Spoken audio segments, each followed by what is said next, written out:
Dear diarrhea. Diarrhea full of shit. Just play along with myself and I, nobody else.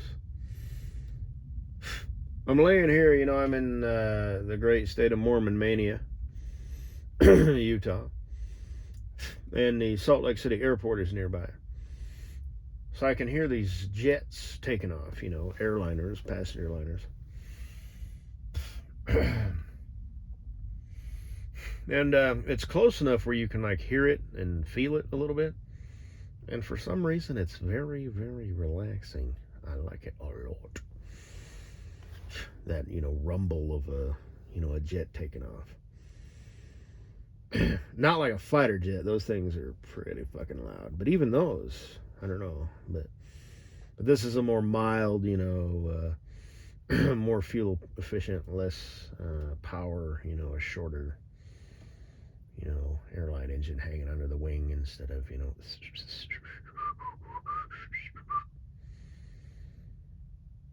But yeah, very pleasant. I should get me a bumper sticker that says, I love airplane noise. Now, if it were prop planes, I don't know. Plus, turboprops have kind of an annoying sound to them for some reason versus like an engine. If it was an old school radio engine, radial, I don't know. I think probably I would. I'd find that relaxing. I'm weird. I used to sleep. My grandparents used to live next to railroad tracks. And it was next to the road, where it crossed. So the horn, I did it, whatever, and the horn, even the horn, it didn't bother me. But the sound of the engine and the clickety clack, and you could kind of feel a little bit. Man, that was like a lullaby. I mean, the train passed, fairly quickly, and it wasn't a super busy railroad, but yeah, you'd get a train, 9 o'clock at night, and then you might get one at midnight and one at 2 a.m. You always got Amtrak early in the morning at like 8 a.m., and those things were moving. But yeah, I remember being a kid. I didn't sleep with a fan at that point. So when that train, and you can kind of hear the diesel engine, because they usually had a bunch of engines. They were the smaller engines back in the day, at least on that particular railroad. So you'd get that brief, of the engines, and then you'd get the clickety clack, clickety clack. And I remember I used to sleep on the floor in the living room at my grandparents' house. That's just what I did. They had 2 cushions on outdoor patio furniture, and I would take those 2 cushions. They were like long cushions, put them side by side, fold up a thick, heavy comforter. And I'm a kid, so I'm like short, right?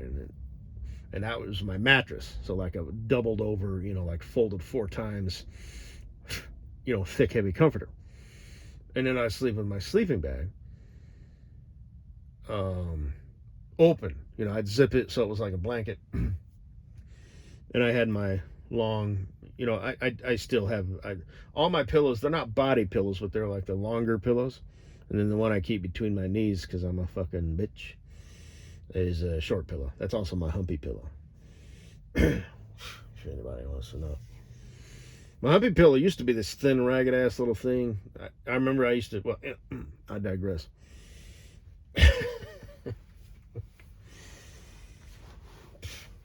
But, no shame, man. No. But, so I had 2 of those, one that I would sleep with and one that I would hug. And goddamn, man, I remember shit, just, what I mean? Fuck. I loved it, man. It was like a lullaby. And it would like wake you up, right? You're sawing logs, you're a little kid, right? You're like, or whatever. I was like, I don't know, 5, 6, 7 years old, whatever, right around that age. Yeah. But anyway. Oh, so I've already said this before. I used to have this thin ass little pillow that I would use as my hippie pillow when I was on the road. Yeah, that was my mobile humpy pillow. And with my other company, I used to use it as a duffel bag. So I'd throw my clothes in there, and I would walk through the shop, from the driver's break room or whatever. Just wherever I happened to be coming from, wherever my truck was at, where it was parked at, blah, blah, blah. I'd turn in my keys. I used that pillow as a duffel bag. So, a grown-ass, macho, manly, burly boy such as myself walking through that shop with a fucking pillow with shit in it. It's like, get you a duffel bag, man. And eventually I did. And I had to roll that bitch up and stuff it in there. So... Oh man, the latest Teddy Papipati video, that was fucked up, man. That's made up. That's made up. And those two were just certain whatever, but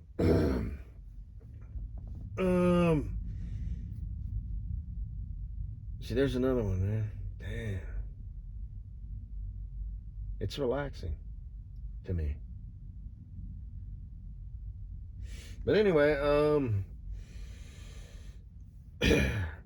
where he was talking about, it's just nasty. That was some fucked up shit. But he was talking about going into the Broads barracks and how it smelled like ass and off vinegar.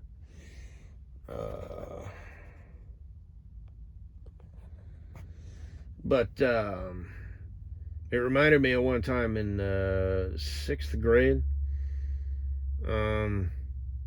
This was like a thing. Every 6th grader in the state of Marijuanaville, aka Fagotville, or Colorado, we went to, it was called Outdoor Ed. And we spent a week up there and just sort of learned some shit. It wasn't like nature type stuff, but it was kind of whatever. So, and we slept, girls in their dorm and boys in their dorm. And the boys it was 2 stories. And I was on the top story, and we slept in these riggedy ass, squeaky old bunks. I remember one time in the Boy Scouts, again, we slept in them raggedy ass things. I mean, those things must have been from the 40s. Comfortable, in my opinion. God, I slept right, this was in the Boy Scouts, I slept right next to the window. Whew, mistake. And I slept in a tent one time next to the river. Everybody else was up top, and I went down there. Another huge mistake. And one time we went on this little outing with my friend, and I slept in the back of my truck, my dad's truck. Mistake! And it got really, really cold, and everybody pussed out. And everybody, they got in their vehicles, and I'm the only one who didn't. And I remember the night went really, really quick for some reason, and I didn't sleep a wink. If it would have started raining or something, I would have changed my mind.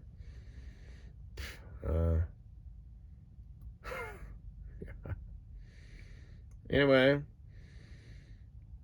but let's see. So the dorm, they were like high school kids. They were our leaders or whatever, deans, whatever you call them. They were like, we're gonna play a joke. We're gonna get up, 20 minutes early, and before the lower people do, and everybody jump.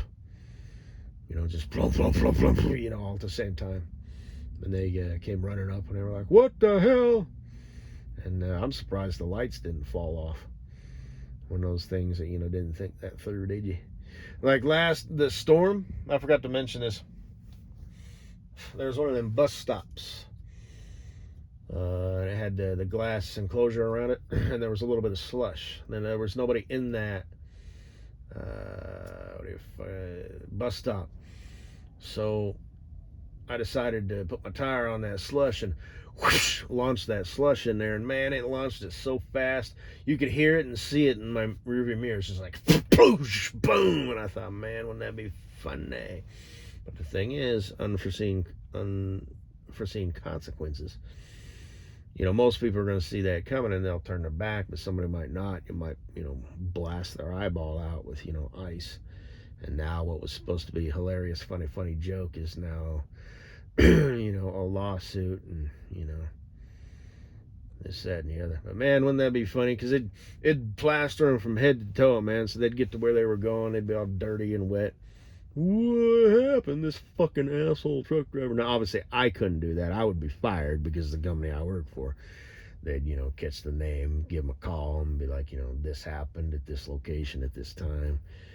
And they'd, look into it, and, they'd fire me for, vehicular assault or something like that. Which is also what the lawsuit would be. And potential, jail time, possibly, perhaps, so. Anyway, that's all I gotta say. Bye-bye. Just wanted to mention that.